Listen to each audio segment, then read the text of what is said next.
প্রতিবেশী করে নিও মালিক তুমি জান্নাতে, তোমার পাশে আমায় একটি ঘর বানিয়ে দিও, একটি ঘর বানিয়ে দিও। আল্লাহু আকবার।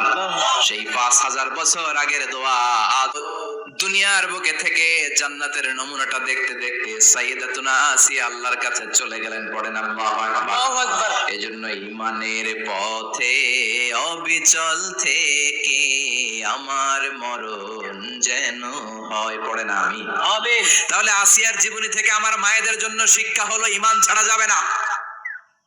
বেঈমান হয়ে আমি জানলাম কার কথা? হাজারের কথা। হাজারার জীবনী থেকে শিক্ষা ছিল তাও ঈমান যাবে, জীবন যাবে, ঈমান যাবে। 3 নম্বরে মারিয়াম আলাইহাস সালাম, আজীব একটা মহিলা, স্বামী ছাড়া তার পেটের ভেতরে সন্তান দিয়েছে কে? আবার উনার নামে কোরআনে একটা সূরা দিয়েছে কে? আল্লাহ। কি নাম? মারিয়াম। সূরাতু মারিয়াম, কাফ হা ইয়া আইন সাদ, যিকরু রাহমাতি রাব্বিকা আবদাহু যাকারিয়া। আল্লাহু আকবার। কি সুন্দর সূরা, কি অন্তমিল, কি চমৎকার ঘটনার বর্ণনা।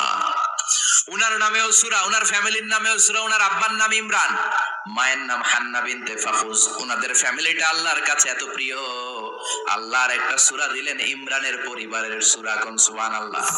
কোরআনের 3 নাম্বার সূরা, সূরাতু আলে ইমরান। কি নাম? সূরাতু আলে ইমরান। আবার কোরআনে আল্লাহ ওনাকে বলেছেন সিদ্দিকা, মানে সত্যবাদী নারী।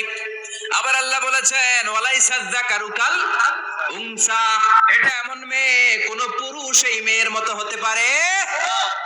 ওনার মা হান্না বললেন আল্লাহ আমার পেটে ছেলে না মেয়ে আমি জানি না। যখন মারিয়াম পেটে, আল্লাহ ছেলে হোক মেয়ে হোক বাইতুল মুকাদ্দাসের খাদেম হিসেবে তুমি কবুল করে নাও। আমার পেটে যা আছে তোমার জন্য মানত